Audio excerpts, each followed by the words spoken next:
Fifth sixth question. Sixth question, हाँ। तो हम कर रहे थे exercise 10.5। Exercise 10.5 class 9th, subject mathematics, और एक्सरसाइज नंबर 10.5।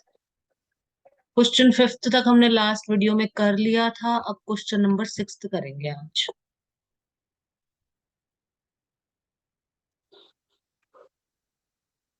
मुझे रीड कर दो तो एक बार क्वेश्चन क्वेश्चन पढ़ दो।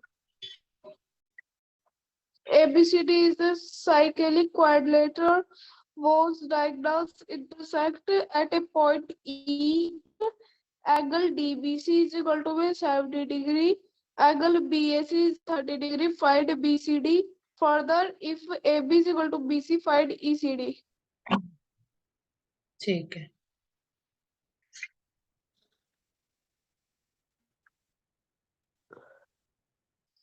क्या बोला इसने? ABCD is a cyclic quadrilateral. Cyclic मतलब सर्कल के अंदर वो क्वाड्रिलेटरल। तो सबसे पहले हम एक सर्कल बनाएंगे।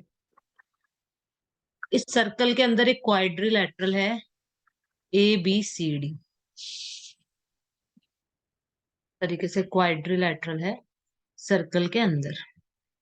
ये है A, ये है BCD। साइक्लिक का मतलब होता है कि सर्कल के अंदर है क्वाड्रिलेटरल, ठीक है।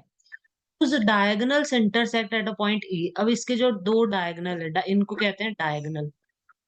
ये डायगोनल AC और ये डायगोनल BD। ये इंटरसेक्ट कर रही है कहाँ पे? E पॉइंट पे। पॉइंट को नाम दे दो E। अब इसने बोला है इफ DBC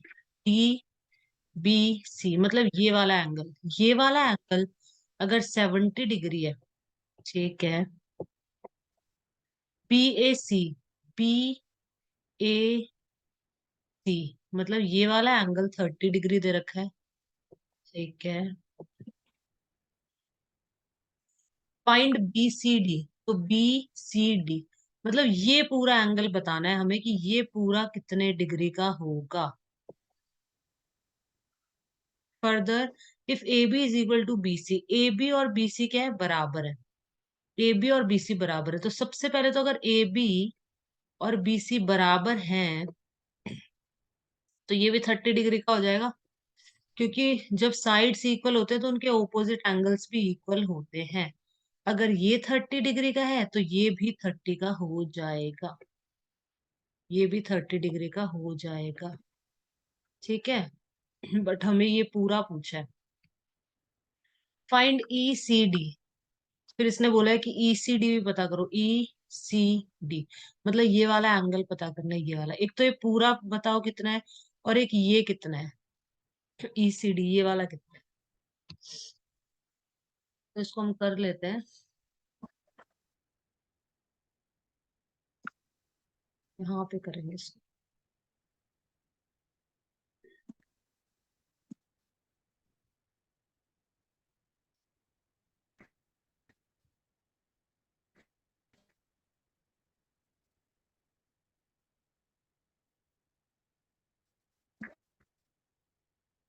लास्ट एक्सरसाइज, अच्छा ठीक है, लास्ट है तो ऑप्शनल।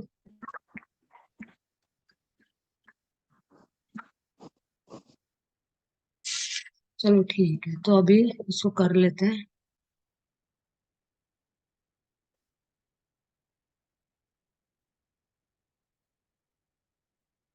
नोट पैड पे कर लेते हैं सब। यहीं पे कर लेते हैं इसको।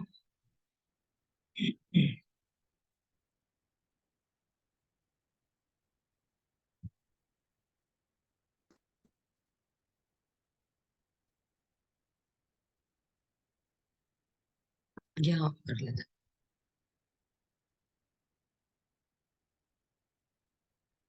यहाँ हम कर रहे हैं क्वेश्चन नंबर 6, एक्सरसाइज नंबर 10.5। ठीक है, वापस से फटाफट डायग्राम बना देती हूँ मैं एक बार। इन्होंने बोला कि एक सर्कल है, ये एक सर्कल है, इसके अंदर एक क्वाड्रिलेटरल है ABCD। सर्कल के अंदर क्वाड्रिलेटरल होता है तो उसको हम कहते हैं साइक्लिक क्वाड्रिलेटरल। तो ए बी सी डी, ये साइक्लिक क्वाड्रिलेटरल है। अब इसने बोला है कि इसके जो डायगनल है, जैसे ए सी डायगनल हो गई और ये बी डी डायगनल हो गई, ठीक है, ये ई पे इंटरसेक्ट कर रही है। किस पॉइंट पे? ई पे, तो इसको ले लो ई। ठीक है, अब इसने हमें दे रखा है कि जो ये एंगल है ये तो है 70 डिग्री, ये 70 डिग्री दे रखा है, और हमें बोला है कि जो ये एंगल है ये है 30 डिग्री। तो इसने हमें बोला है कि ये बताओ कि ये पूरा कितना होगा, ये पूछा है सबसे पहले तो, कि ये पूरा बताओ ये कितना होगा। तो सबसे पहले हम क्या करेंगे, ये देखो, ये जो लाइन है सी डी, सी डी के ऊपर कौन कौन सा एंगल खड़ा हुआ है? इसके ऊपर एक तो है सी बी डी, एक तो ये एंगल है इसके ऊपर, और एक इसके ऊपर है सी ए डी। ये जो सी डी लाइन सेगमेंट है, इसके ऊपर एक तो सी बी डी ये एंगल है, और सी ए डी ये एंगल है। तो अगर ये 70 डिग्री का है तो ये भी 70 डिग्री का होगा। तो इसको हम लिख लेते हैं, कैसे लिखेंगे इसको? इसको हम लिखेंगे angle C B D is equal to angle C A D. CBD और सीएडी दोनों बराबर होंगे, यहाँ रीजन लिखना पड़ेगा। ठीक है, रीजन क्या लिखेंगे? Angles in the same segment are equal. यहाँ पे रीजन लिखेंगे angles in the same segment are equal, क्योंकि ये सेम सेगमेंट पे है, सेम लाइन सेगमेंट के ऊपर ये ट्रायंगल खड़ा है, इसी के ऊपर ये ट्रायंगल खड़ा है। तो हम लिखेंगे angle in the same segment are equal. तो ये 70, तो ये आ गया हमारा 70, इसको लिख लेते हैं यहाँ 70। यहाँ पे भी लिख देती हूँ angle C A D is equal to 70, is equal to 70 degree. ठीक है, इतना हो गया। अब आगे क्या करना है? अब आगे क्या करना है, देखो आगे क्या करेंगे हम, B P A D, angle B A D, मतलब ये जो दो एंगल्स हैं यहाँ पे, कौन कौन से? ये पूरा तो कितना हो जाएगा? 100 हो जाएगा। बी ए डी तो पूरा 100 हो गया, इसको तो लिखने की हमें जरूरत है नहीं। फिर आगे हम क्या करेंगे, इन दोनों का सम, इस वाले का और इस वाले का सम कितना होगा? 180 डिग्री होगा। मतलब हम लिखेंगे B A D plus B C D is equal to 180 degree. तो नेक्स्ट स्टेप हम यहाँ लिखेंगे angle B A D plus angle B C D is equal to 180 degree, is equal to 180। इन दोनों एंगल का सम 180 डिग्री क्यों है? क्योंकि देखो ये वाला एंगल और ये वाला एंगल दोनों का सम 180 होगा। क्यों? क्योंकि यहाँ रीजन लिखना पड़ेगा, क्यों आपने 180 लिखा है, तो रीजन लिखेंगे opposite angles in a cyclic quadri, sum of opposite angle, sorry लिखेंगे हम sum of opposite angle in a cyclic quadrilateral is 180 degree. ठीक है, साइक्लिक क्वाड्रिलेटरल में जो ओपोजिट एंगल्स होते हैं इनका सम 180 होता है, तो यहाँ पे लिख देना है वो। ठीक है, अब बी ए डी कितना है? बी ए डी 70 प्लस 30 100 है, तो इसके नीचे हम लिखेंगे 100 plus angle B C D, हमें पता नहीं तो हम एज इट इज लिख देंगे, इज इक्वल टू 180 डिग्री। तो यहाँ से एक तो हमारा आ गया आंसर बी सी डी, ये पूछा था ना हमसे, ये तो निकल गया। एंगल बी सी डी कितना आ गया अपना? 180 में से 100 चला गया तो कितना बचेगा? 80 बचेगा। 80 डिग्री आ गया। 100 को यहाँ ले जाएंगे तो माइनस में आएगा, 180 माइनस 100 80, तो एक आंसर तो हमारा आ गया। अब इसने बोला है कि जो ए बी है ए बी ये और जो बी सी है ये दोनों बराबर है, ये दोनों की दोनों क्या है? इक्वल दे रखी है इसने।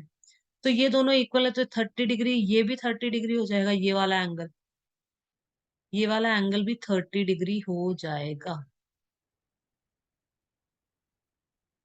तो इसने यहाँ पे बोला है कि ये वाला बताओ कि ये कितना होगा, ये बचा हुआ कितना होगा। तो ये तो सिंपल सा क्वेश्चन है, अगर ये पूरा 80 डिग्री हमने निकाल लिया है, लिखना भी बताऊंगी कैसे लिखना है, पहले समझ लो। 80 डिग्री बता दिया है कि ये पूरा 80 डिग्री है, 80 में से ये 30 है तो ये 50 हो जाएगा, 50 60 70 80, ये 50 हो जाएगा बस। तो इसको लिखना कैसे, इसको हम लिखेंगे, सबसे पहले हम लिखेंगे A B is equal to B C. ठीक है, गिवन लिखना है। ये हमें दे रखा है कि ए बी और बी सी बराबर है। देयरफॉर अगर दोनों बराबर है तो ये जो ऑपोजिट एंगल है ये भी इक्वल होता है। इस लाइन के ऑपोजिट में ये है और इस लाइन के ऑपोजिट में ये है, तो ये भी इक्वल होंगे। तो हम लिखेंगे therefore angle B A C is equal to angle B C A. B A C और बी सी ए एंगल दोनों इक्वल होंगे और वो कितने कितने के होंगे, 30 डिग्री के होंगे दोनों। अब बचा ये वाला एंगल, तो ये वाला एंगल हम कैसे निकालेंगे, हम लिखेंगे एंगल बी सी डी, बस ये लास्ट स्टेप है। Angle B C D is equal to angle B C A plus angle A C D. ठीक है, तो यहाँ पे क्या लिखेंगे, बी सी डी कितना है, 80 है, नीचे 80 लिख दो। B C A, B C A, B C ए कितना है, 30 है, तो इसके नीचे 30 लिख दो। तो बस ये आ जाएगा हमारा दूसरा आंसर। हमसे यही पूछा था ना कि ए सी डी बताओ, ए सी डी या ई डी, ई सी डी कुछ भी लिख लो इसको। ए सी डी एंगल बताना है, ई सी डी पूछा था हमसे क्योंकि, तो एंगल ए सी डी कितना हो जाएगा, 30 को यहाँ ले जाएंगे, 80 में से 30 गया तो angle A C D is equal to 50 degree. ये आ गया हमारा आंसर। ठीक है, ये आंसर नंबर 6 है। तो बहुत इजी, लिखना है, ऐसे लिखना पड़ता है बस, इसको एग्जाम में पूरा लिख के दिखाना पड़ेगा। वापस समझा देती हूँ फटाफट। एक साइक्लिक क्वाड्रिलैटरल है, तो इसके अंदर हमें ये 30 दे रखा है, ये 70 दे रखा है, और ये पूछा था हमसे कि ये बताओ ये कितने का होगा। तो सबसे पहले हम क्या करेंगे, सी डी, सी डी जो है इसके ऊपर ही ये ट्रायंगल खड़ा है और इसी के ऊपर ये ट्रायंगल खड़ा हुआ है। ठीक है, तो ये 70 डिग्री, तो ये भी 70 होगा। ठीक है, दोनों 70 हो जाएंगे। तो ये पूरा 100 है, तो ये वाला पूरा 80 हो जाएगा, क्योंकि साइक्लिक क्वाड्रिलैटरल में जो ओपोजिट एंगल्स होते हैं उनका सम 180 डिग्री होता है। तो ये अगर 100 है तो ये हो जाएगा 80 डिग्री। अब ये पूरा 80 है तो ये वाला 30 होगा, क्योंकि ये दोनों साइड इक्वल दे रखी है, तो ये दोनों एंगल भी इक्वल होंगे, तो ये 30 तो ये बचाओ 50। बस बहुत सिंपल है, इसको लिखना इस तरीके से है पूरा, जो जो किया है बस वो लिख दो। ठीक है, अब नेक्स्ट क्वेश्चन पे चलते हैं, क्वेश्चन नंबर 7।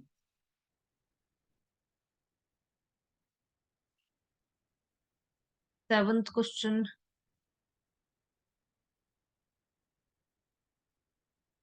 सेवंथ क्वेश्चन क्या कह रहा है, सेवंथ क्वेश्चन बोल रहा है कि, रीड कर दोगे खुशी, सेवंथ क्वेश्चन पढ़ दो तो जरा।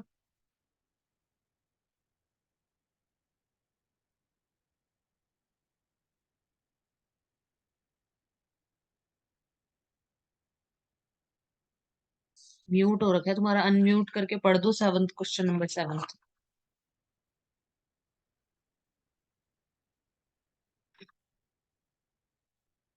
type of the circle to the vertex of either rectangle. चलो मैं ही पढ़ देती हूँ, तुम्हारी आवाज कट रही है। If diagonals of a cyclic quadrilaterals are diameter of the circle through the vertices of the quadrilateral, prove that it is a rectangle। बहुत सिंपल सा क्वेश्चन है, ज्यादा बड़ा नहीं है। देखो इसमें क्या बोला है इसने, इसने बोला है कि, इसने बोला है if diagonals of a cyclic quadrilateral, थोड़ा ऊपर कर देते हैं। If diagonals of a cyclic quadrilateral, इसने बोला है कि एक साइक्लिक क्वाड्रिलेटरल है, वापस से साइक्लिक है मतलब सर्कल के अंदर है, तो सर्कल के अंदर एक क्वाड्रिलेटरल है।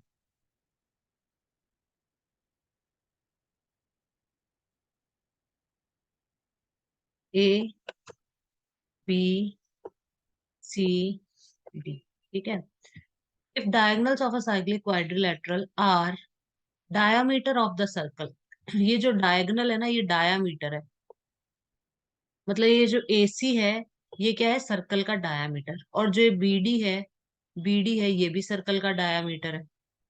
BD भी इस सर्कल का क्या है, डायामीटर है of the circle through the vertices of the quadrilateral, मतलब ये वर्टेक्स पे यहाँ पे टच हो रहे हैं, ये बता रखा है।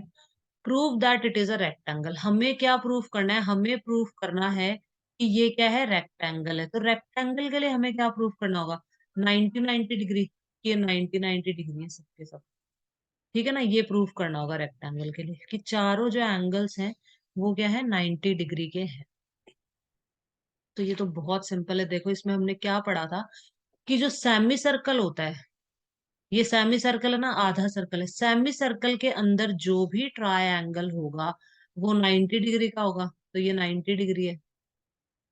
अब ये वाला ट्रायंगल भी सेमी सर्कल में है, तो ये भी 90 डिग्री है। ये वाला ट्रायंगल भी सेमी सर्कल में है, तो ये भी 90 डिग्री है। ये वाला ट्रायंगल भी सेमी सर्कल में, तो ये भी 90। वेरी इजी, हो गए चारों 90 प्रूफ। ठीक है। तो यहाँ पे क्या बोला है इसने, इसने हमें बोला है कि इसको क्या प्रूफ करना है, रेक्टेंगल, तो बस ये हो गया प्रूफ रेक्टेंगल।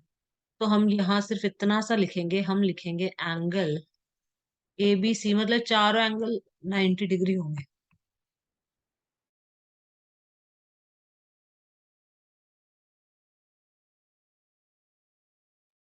हम लिखेंगे angle ABC is equal to angle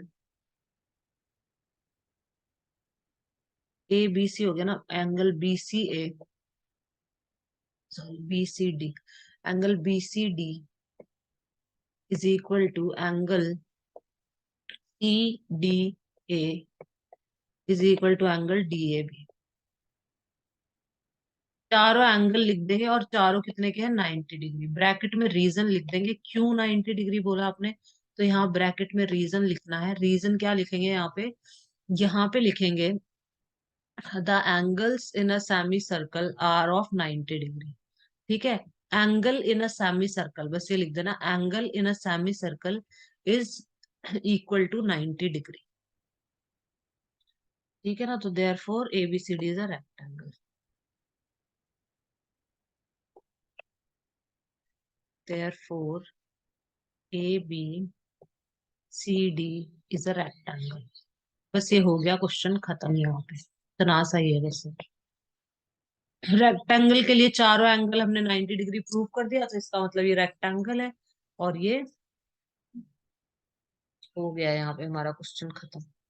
अब नेक्स्ट करते हैं क्वेश्चन नंबर 8।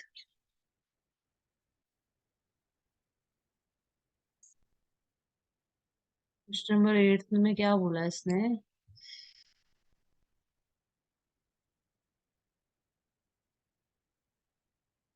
पढ़ दो तो खुशी एक बार ये क्वेश्चन।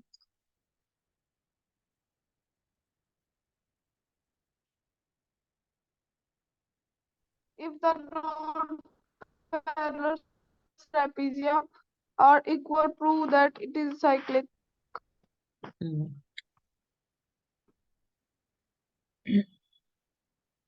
इसने बोला है if the non-parallel sides of a trapezium are equal, prove that it is cyclic।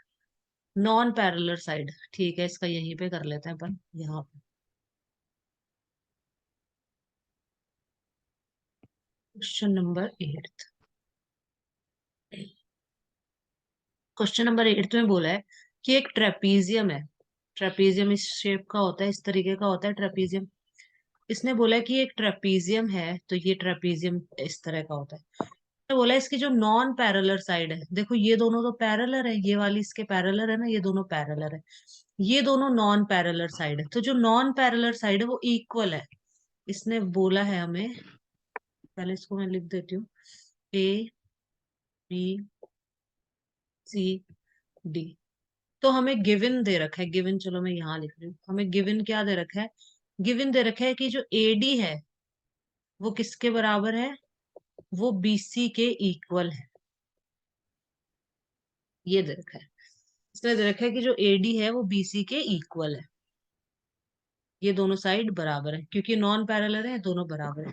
इसने बोला है कि प्रूफ करो कि जो ये है ये साइक्लिक ट्रेपीजियम है। तो साइक्लिक ट्रेपीजियम के लिए हमें हमें क्या प्रूफ करना पड़ेगा, कोई भी दो ये ओपोजिट एंगल, कोई भी ओपोजिट, जैसे एंगल A और एंगल C, इन दोनों का सम 180 प्रूव कर दो। अगर इन दोनों का सम 180 आ रहा है, इसका मतलब ये ट्रेपीजियम सर्कल के अंदर है, मतलब ये साइक्लिक ट्रेपीजियम है, ये एक सर्कल के अंदर है। ये प्रूफ हो जाएगा। तो चलो इसको करते हैं प्रूफ। हमें प्रूव करना है कि एंगल ए, लिख देती हूँ चलो मैं यहाँ पे ये भी,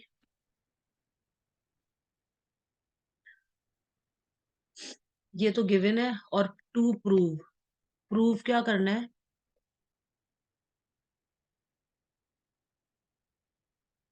प्रूव करना है कि angle A plus angle C is equal to 180, ये प्रूव करना है हमें। अगर हम ये प्रूव कर देते हैं तो इसका मतलब है कि ये साइक्लिक ट्रेपीजियम है। सिंपल सा। अब हम प्रूफ, अब यहाँ हम करेंगे सॉल्यूशन। ये है, यहाँ पे हम प्रूफ कर रहे हैं। सबसे पहले हम यहाँ से एक परपेंडिकुलर ड्रॉ करेंगे, ठीक है। इसको चाहे ए एम कुछ भी नाम दे दो। ये हम एक परपेंडिकुलर ड्रॉ करेंगे। फिर हम यहाँ पे भी एक और परपेंडिकुलर ड्रॉ करेंगे, इसको हम लिख देंगे बी एन।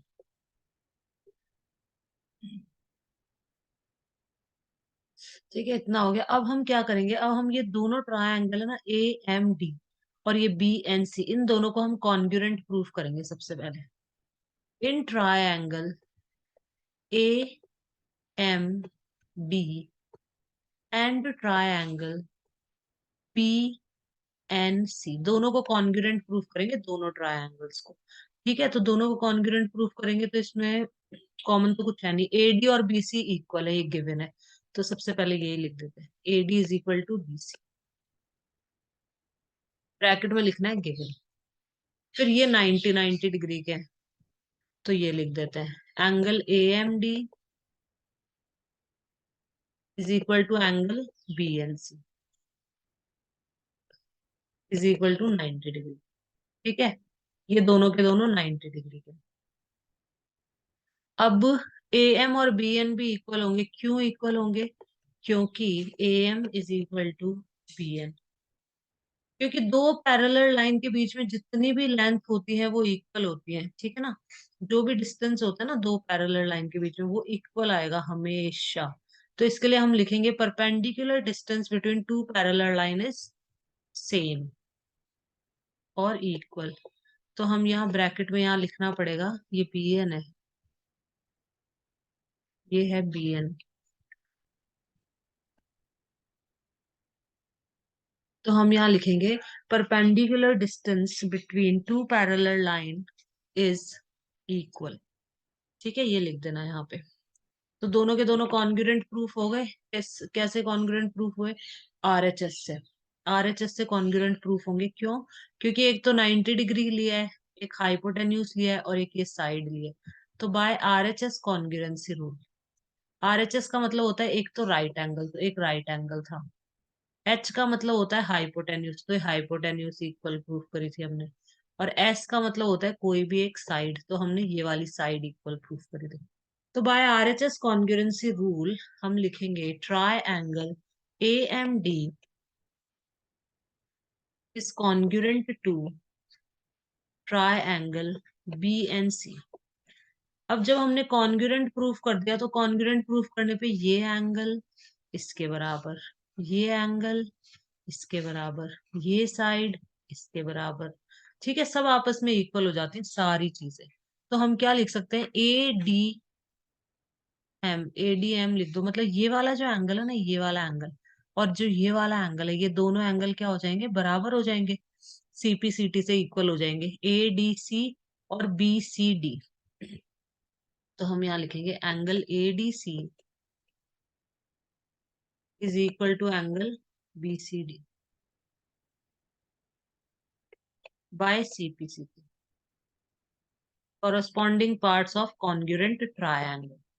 कॉन्ग्रुएंट ट्रायंगल के जितने भी कॉरस्पॉन्डिंग पार्ट्स हैं वो सबके सब क्या हो जाएंगे, इक्वल हो जाएंगे। ठीक है, अब ये जो बी ए डी एंगल है, मतलब जो ये वाला एंगल है, ये एंगल, और ए डी सी जो एंगल है, ए डी सी मतलब ये वाला, ये दोनों जो एंगल है, देखो ये तो पैरेलल लाइन है, पैरेलल है, ये भी पैरेलल है, और ये ट्रांसवर्सल है। तो इन दोनों का सम 180 होता है, इन दोनों का सम क्या होगा, 180 डिग्री होगा। तो हम ये लिख सकते हैं यहाँ पे, हम यहाँ लिखेंगे angle PAD plus angle ADC is equal to 180 degree. Bracket में यहाँ पे क्या लिखेंगे, ब्रैकेट में यहाँ पे लिखना है angles on the same side of transversal, मतलब sum of angles on the same side of transversal is 180 degree. यहाँ हम लिखेंगे sum of angles on the same side of transversal is equal to 180 degree. ठीक है, तो transversal के same side पे है, इन दोनों का सम 180 होता है, ये हम पहले भी पढ़ चुके हैं प्रॉपर्टी। तो ये लिख दिया हमने यहाँ पे। और हमें क्या प्रूफ करना था, हमें प्रूफ करना था कि इसका और इसका सम 180 होना चाहिए, यही तो प्रूफ करना था। तो इस वाले एंगल की जगह हम बस इस एंगल का नाम लिख देंगे, बस हो गया प्रूफ, हो गया कंप्लीट। ये तो एज इट इज लिखेंगे, BAD तो हम एज इट इज लिख देंगे, प्लस ADC की जगह ADC, क्योंकि ये एंगल और ये एंगल हमने इक्वल प्रूफ कर दिए हैं, तो इसकी जगह हम लिख देंगे BCD। ADC की जगह हम लिख सकते हैं angle BCD is equal to 180। बस ये हो गया प्रूफ, यही प्रूफ करना था। इन दोनों का सम अगर 180 है तो ये साइक्लिक क्वाड्रिलेटरल है, therefore ABCD is a cyclic trapezium, therefore ABCD is a cyclic trapezium, यहाँ लिख देना, हैंस प्रूव्ड। ये हो गया है, ठीक है ना, ये प्रूफ कर दिया है हमने। अब नेक्स्ट क्वेश्चन करेंगे, क्वेश्चन नंबर 9। क्वेश्चन नंबर 9 कुछ रीड कर दो, क्वेश्चन नंबर 9 पढ़ दो एक बार, पढ़ दो तो इसको खुशी एक बार।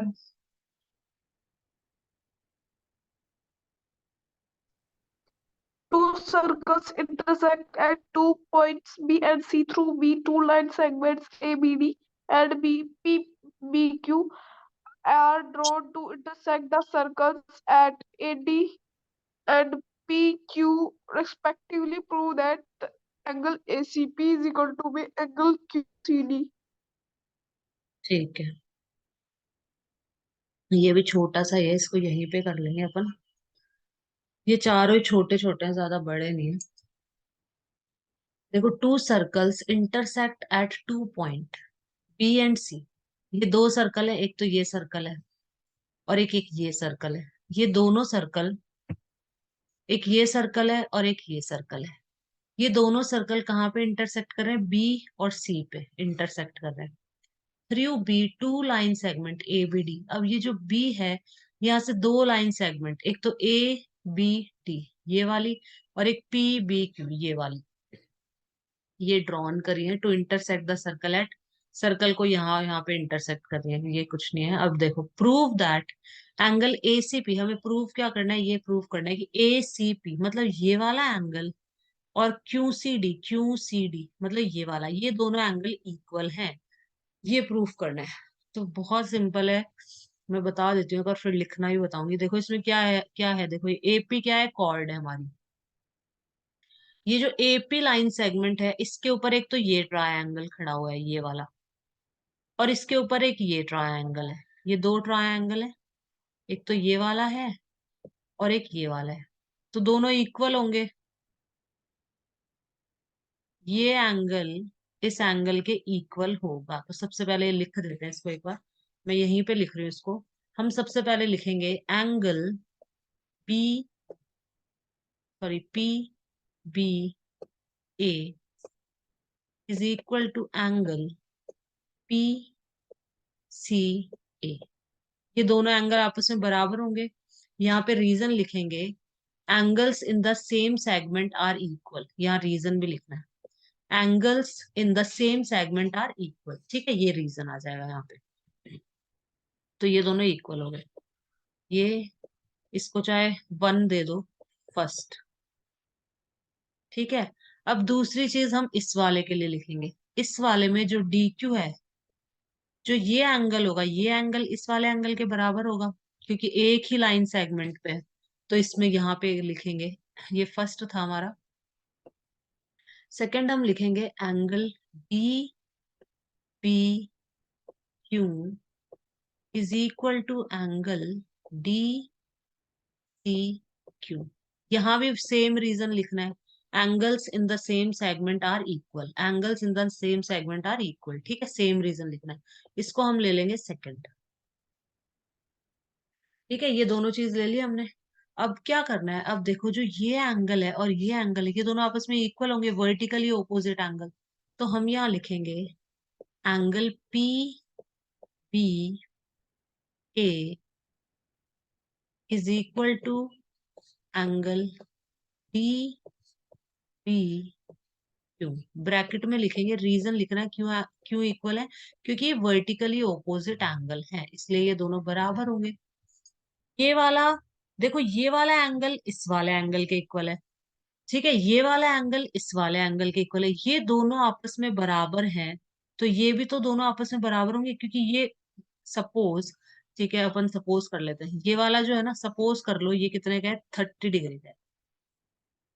तो ये 30 का है, तो इसने बोला ये भी 30 का होगा, चलो इसको भी 30 लिख देते हैं। ठीक है, अब इसने बोला कि ये दोनों भी बराबर है, तो एक बार हम इनको 30 30 ले लेते हैं, ये दोनों भी आपस में क्या है, बराबर है। या एक्स एक्स ले लेते हैं, चलो इनको हम ले लेते हैं एक्स एक्स, ये समझाने के लिए बता रही हूँ। इन दोनों को हम, इसको भी मैंने एक्स मान लिया और इसको भी मैंने एक्स मान लिया, कि ये दोनों आपस में इक्वल है, ये दोनों आपस में इक्वल है। ठीक है, अब ये दोनों वर्टिकली ऑपोजिट है, तो ये दोनों आपस में, तो ये 30 है तो ये भी 30 होगा, ये 30 होगा। अब अगर ये 30 है तो ये भी तो 30 होगा, ऑब्वियसली ये भी 30 हो जाएगा।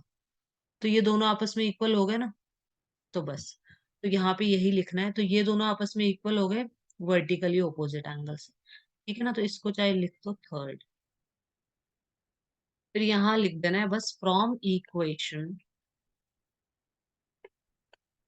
Equation first second and third, तीनों को मिलाकर हम क्या लिख सकते हैं, कि ये दोनों आपस में इक्वल है, बस हो गया यहाँ पे प्रूफ। हम लिख सकते हैं angle P C A is equal to angle D C Q. Hence ये हो गया यहाँ पे प्रूव हमारा।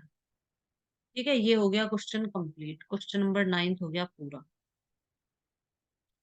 अब 10th 11th और 12th हम नेक्स्ट वीडियो में कर लेते हैं, क्योंकि ये एंड होने वाली है मीटिंग। तो